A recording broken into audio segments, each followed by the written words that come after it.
as always, I'm so happy to be here. I always say this is really hot. I don't always say that, but this is really hot. Can you guys hear that? Is it this mic or this one? Oh, perfect. Can we give Nancy a round of applause back here? Because I'm telling you, it takes a village to run a spiritual community. Some people have no idea what's going on behind the scenes, right? Thank you, Nancy. And thank you, Nathan, for singing Get Ready, My Soul. Today, I want to talk about spiritual readiness and the dance of uncertainty. And I want to start with the notion that oftentimes I think the piece of spirituality that I know I have struggled with the most is living in the let go. Living in the in-between, the middle. It's seeing where we want to go and being over here and wanting to be over there.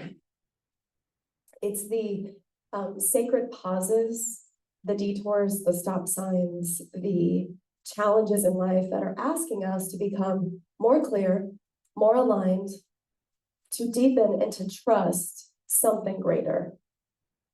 So the question I've been pondering this week as I was writing this is, how do we become spiritually ready? Like, what does that even mean? How do we become spiritually ready? And what do we make of uncertainty as we are sitting in the void of the unknown? How many of you in this room would say that you're living in a place of transition or unknownness? Okay, like the whole room, practically. And I think it's just important to note that, because what it requires within us is to connect to something greater than our egoic minds. That is why this teaching is so amazing. Tam McKeeves wrote a book years ago. Now I forget it. I didn't even write it down, so forget that. Her name is Tam McKeeves, so Google her name. But she says that real change isn't about knowing the right actions to take. Because really, we all know that you should probably eat kale instead of a pail of Ben & Jerry's Rocky Road. She says real change comes from an emotional and spiritual readiness. It's about changing from the inside, becoming ready to take the steps that arise from our essence. It's only readiness that makes an action right. There's this phrase that many of us have heard, that God doesn't give us more than we can handle. And I have to be honest that I think it's total BS. And I understand it from the perspective of which that it's, spoken. But I like to say more so, we don't always get what we want in the moment that we think we want it, but we always get what we need. And so I look at my own life and I think through my own struggles, through my own transitions and changes and the unknown, and my toughest moments, I get to see and we get to see what we're really made of. And so this whole thing of God doesn't give us more than we can handle, I actually like to look at it as it's an invitation. Like, but what if what you're going through is an invitation? So spiritual readiness to me is twofold. It's knowing and understanding that life is going to expand. Life is going to do life.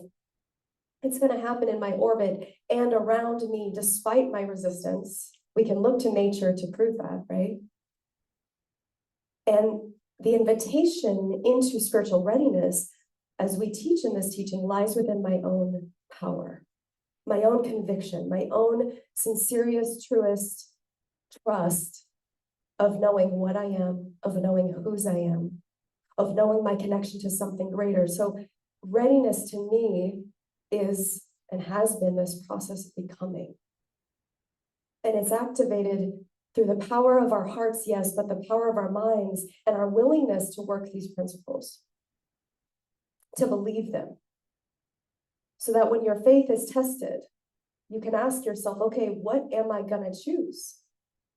Am I going to choose drama and struggle and resistance to what's happening to me? Or am I going to, battle with it? Am I going to make a story about it of what it must mean about me? Or am I going to trust in the wisdom and the sacred pauses of life, of slowing down? Am I going to make what we could consider not greater, but an aligned choice? So then I thought, well, are we ever really ready for anything? I want to get to a place, I think, in my spiritual evolution where no matter what, the readiness really is just the remembering that I am one with life. It was exactly what Jill said earlier, that I am one with life, and that no matter what happens, life is for me, even when I can't see that. And one of the great things I think about this teaching is that it takes us out of, if we're so willing and courageous, to come out of a victim place of thinking that life is happening to me, and that actually whatever has been created and whatever I'm participating in is just an invitation into knowing myself at a deeper level, to knowing my connection to my faith and to life that is greater than me, which is why we talk so much in this teaching about becoming a vibrational match. By becoming in consciousness, in your prayer work, in your meditation work, in whatever it is you do in the world to ground and center yourself. This is why we talk about becoming a vibrational match to the thing that you want. I'm ready at the place I'm ready for the lesson and the wisdom that I'm supposed to gain from this experience. And so what if I can be nowhere else?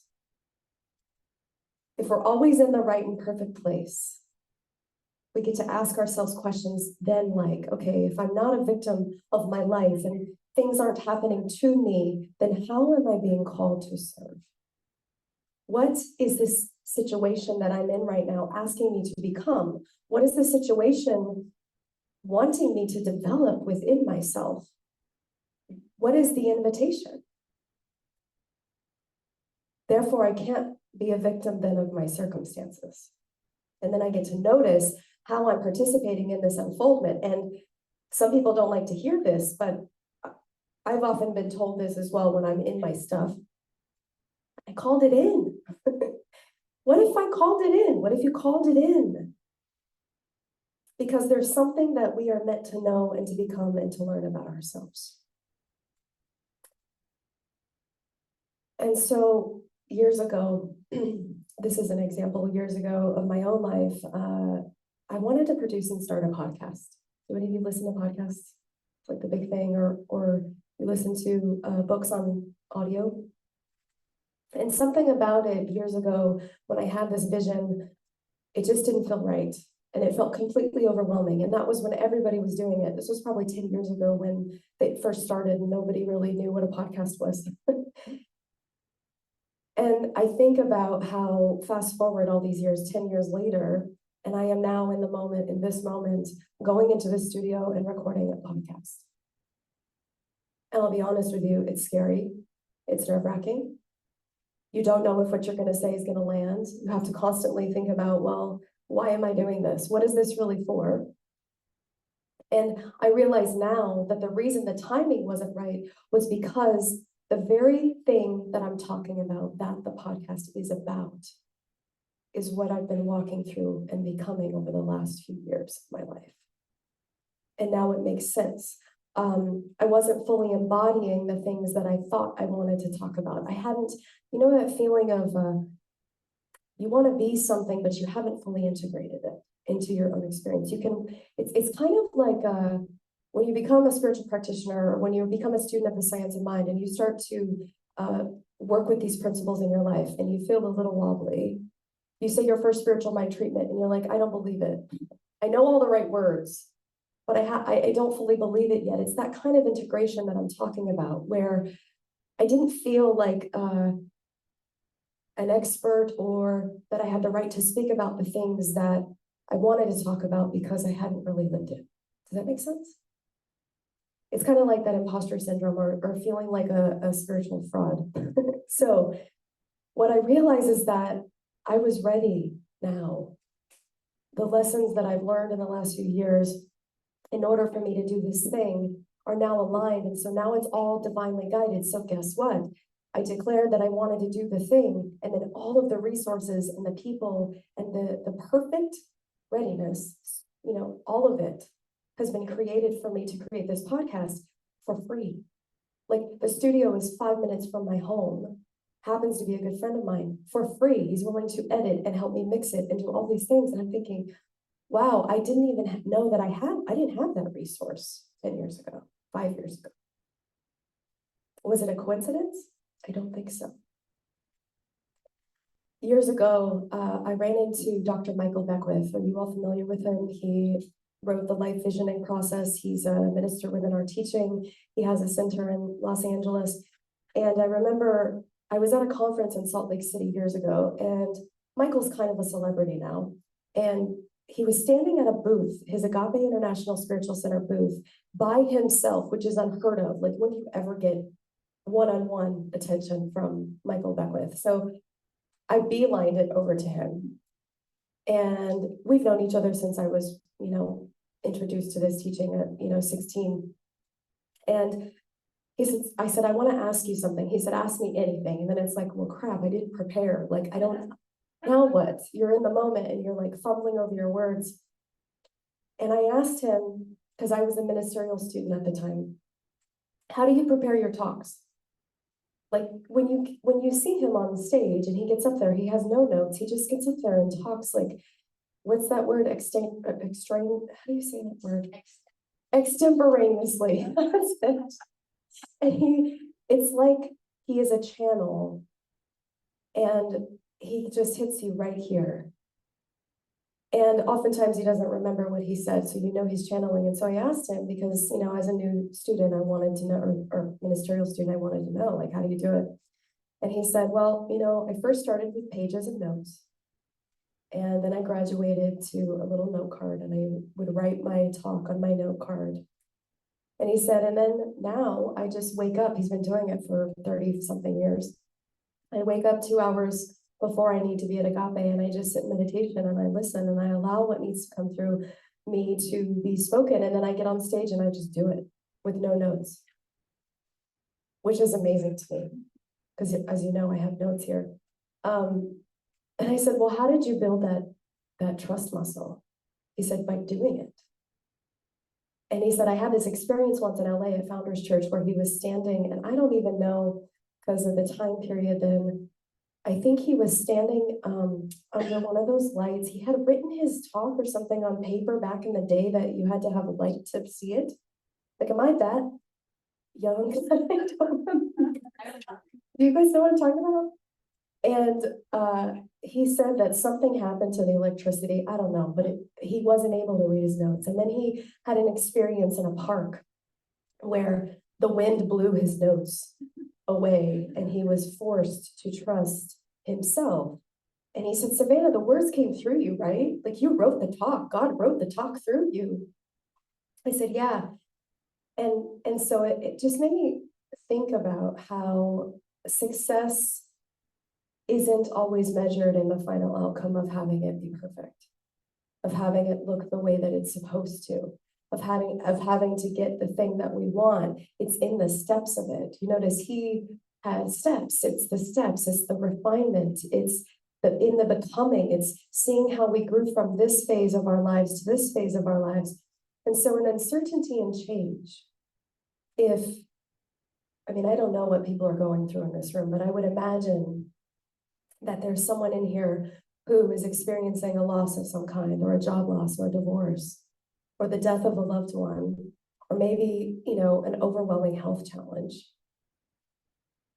And we can see how we have to, in these moments, dismantle our shared life of what we thought it looked like or was going to look like. We have to re-examine the new us and the things that we thought kept us secure, the things that we have to now unravel, those threads that held it all together, so that we can create new identities and new pathways. And so, are you being called or invited to be courageous and to take a leap, to trust the unfolding of your life? Because perhaps that's what it is to know healing on a deeper level.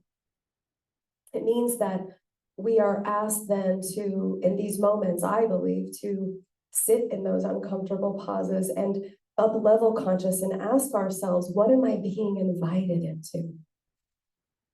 What am I being invited to remember about myself? And what I know about myself, after many years of hard stuff, is no matter what, I am determined to thrive, despite the curveballs, despite the challenges, and really honoring the season that I'm in. And sometimes we're just tired. Sometimes we're just overwhelmed, right? We want that chronic thing to stop, and we want certainty. We want it done with. It's like an affirmative prayer for the tired, the weary. And then I had this realization in these moments, and I still have these realizations of, I want to be somewhere else. You have that feeling? I don't want to be where I am now. I want to be somewhere else. I don't want to be in the discomfort of the pain. I don't want to be in the uneasiness. I have this need to want all of it to be perfectly in place, creating more resistance and more unease. And so it's kind of this irony of life, of acceptance. Accepting the phase and the space that we're in. We could even call it a season, if that makes you feel better. Can you accept the season that you're in right now, because there's something that we are meant to know and to become and to learn about ourselves? We talk about the power of visualization, right? And the power of our minds and the place that we want to be. And I was thinking this week, like, what would I want to visualize for like a future, a potential future? And I think how somewhere in my life it was all resolved. I was wealthy and famous, and I was impacting millions of lives. And I was traveling the world with the love of my life, and I was drinking Turkish coffee, and I was roaming Moroccan marketplaces, and I was eating Parisian croissants, and time stood still. My parents never aged. Climate change was reversed. I mean, think about the things that you would want to see. Constructiveness, true discourse, and diplomacy was restored globally. And there was this shared economy and a desire to ensure that the world was living in peace. It's a great vision. But of course, life is asking us right now and asking me to be right here, to be here, to be right here in the middle of the unknown, to not know what's going to happen, because the middle is the journey.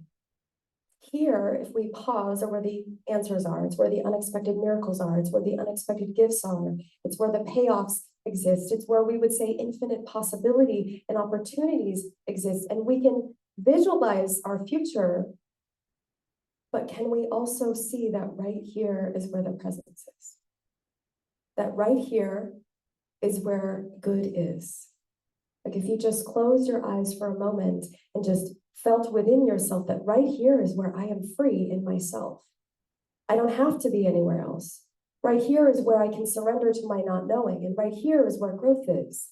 And right here is where my peace is, because right here and now is the only actual here we have. And so although sometimes I wish that it wasn't so, and I want to be over there,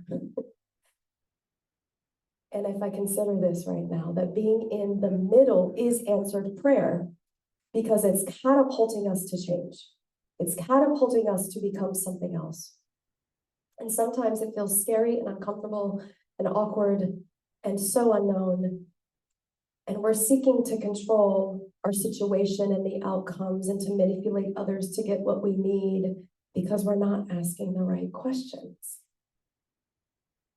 So for me, it's not about looking for answers, it's about looking at next steps. So if you need to write something down, what is my right and perfect next step? My next intended right step. So when I coach people, this is where we start. So we don't have to see the entire thing before us yet. We just take the right next perfect step for my becoming, and then we stay there. We want to force a breakthrough. I want to force the solution. And sometimes when we're in the middle of the exhaustion, what I noticed about myself is that I wasn't fully surrendered. And so I continued having resistance, right? We continue with the resistance till it's like, okay, when can I just surrender? So ready? I think readiness is in consciousness. It's the seeds are already there. The seeds are already there. The readiness to me is our alignment. It is our resolve. It is our surrender. It is our trust. So what I'm doing right now in my life is I'm following the breadcrumbs.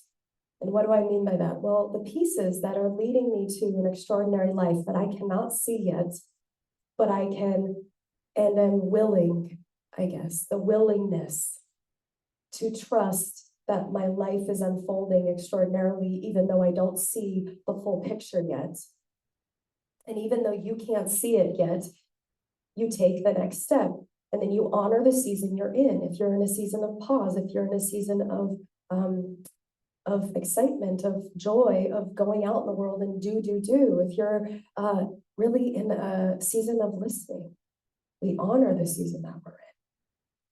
And the next step doesn't have to be an action, but it might even be letting go of an old behavior or closing the gaps in our relationships and letting go of people that do not serve where we want to go.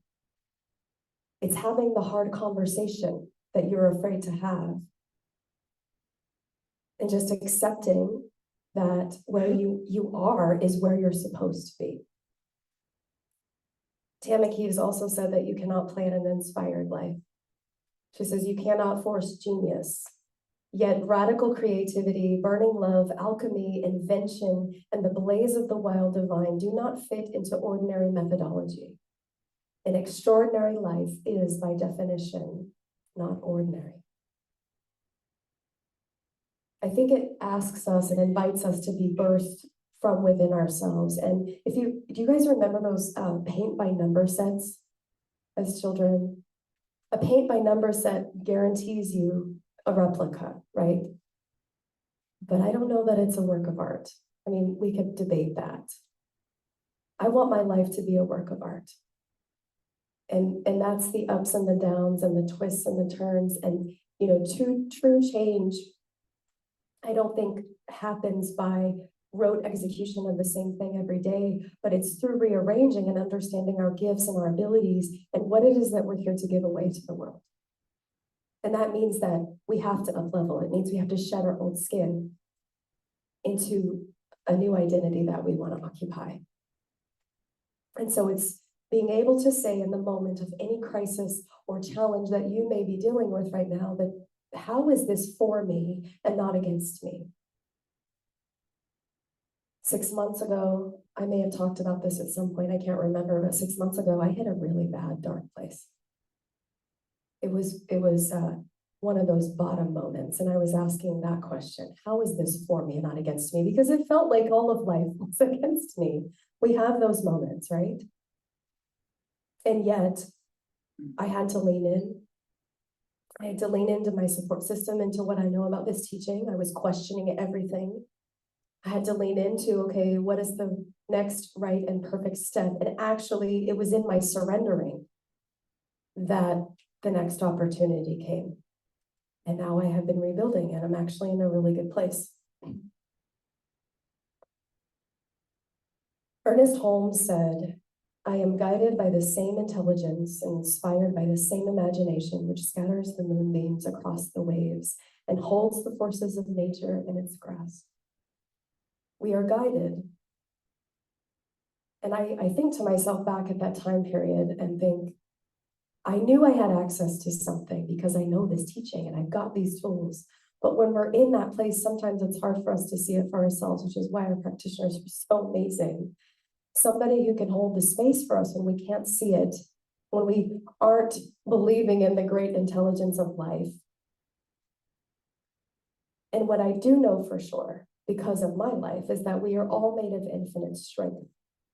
And the possibility is before us, even when we feel stuck in the mud, and even when we're in the middle of the tornado, the throes of the tornado. There's a Bible verse, I think it has something like, there but for the grace of God go I.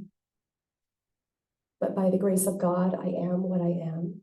And its grace towards me did not prove vain, but I labored even more than all of them, yet not I, but the grace of God with me.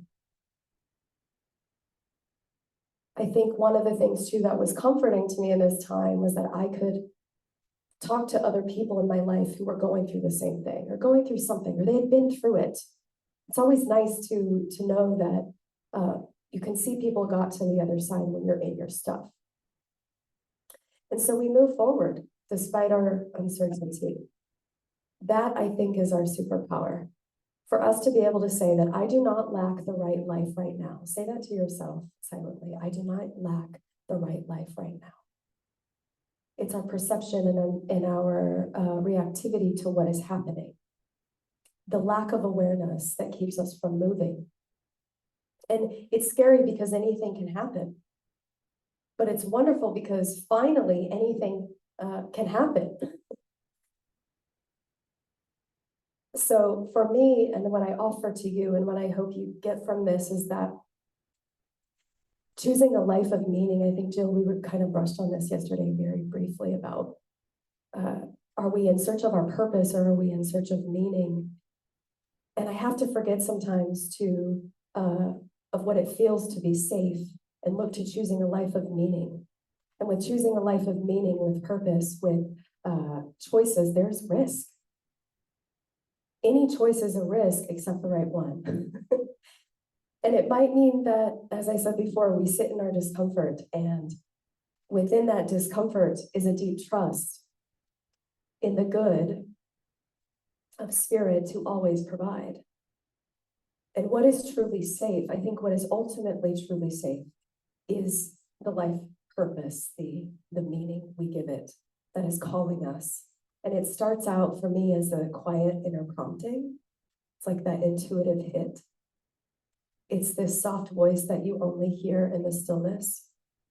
And eventually it gets so loud that you can't follow, like not follow it. It's that spiritual 2x4 some people talk about. It's the neon sign that I got when I moved to Seattle 4.5 years ago. I asked the universe, a higher power, God, I was like, listen, if I'm supposed to be in Seattle and take this job, please give me a neon sign. I would really like that to happen. And literally, the hotel I was staying in, I turned the corner to go up the elevators, and in bright purple neon, it said, you're in the right place. I took a photo of it because I was like, oh my God, that worked. It could be sometimes a book that falls off the shelf, and you open it and it turns exactly to the thing that you needed to read to know that day. Or you wake up in the middle of the night with some great insight, and then you just start jotting down notes. And your vision is always safe. It's pulling us along. It's the thing that lights us up from the inside. And so I remember that even in my funk, that there's something within us. There's a spark. There's this thing that brings us alive. And you could call it vision. You could call it the thing that's pulling us forward. And so that readiness is already within us. Spiritual readiness is already within us. We are just preparing the way. And so how are you stepping into it? What is the invitation? I want to close with a famous, I don't know if it's famous now, but it's the famous words of Ted Lasso. You guys know Ted Lasso? Okay. He said, fairy tales do not start, nor do they end at the dark forest. That's only something that shows up smack dab in the middle of the story, but it will all work out. It may not work out how you think it will or how you hope it does, but believe me, it will all work out exactly as it's supposed to. Our job is to have zero expectations and just let go.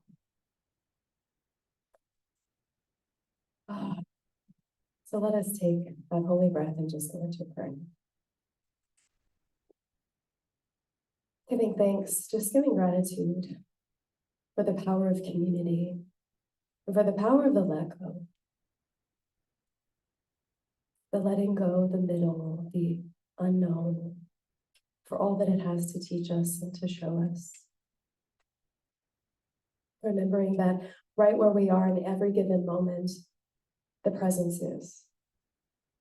And so we connect back to that knowing right here and right now, that God is all there is, that life is all there is, that intelligence is breathing us right now. It is rearranging.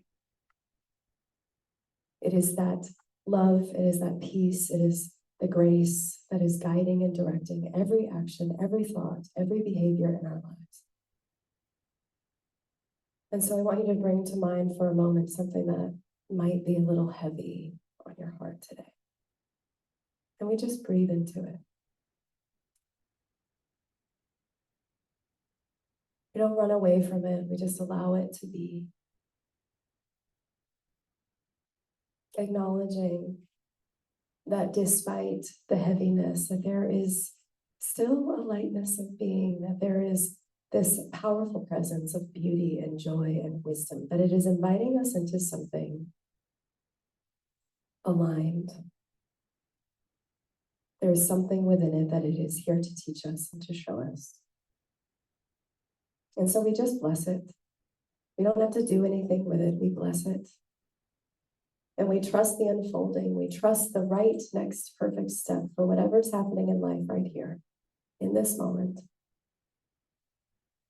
And so giving thanks for every person here, giving thanks for all the gifts, all the hearts that are here, that make this community so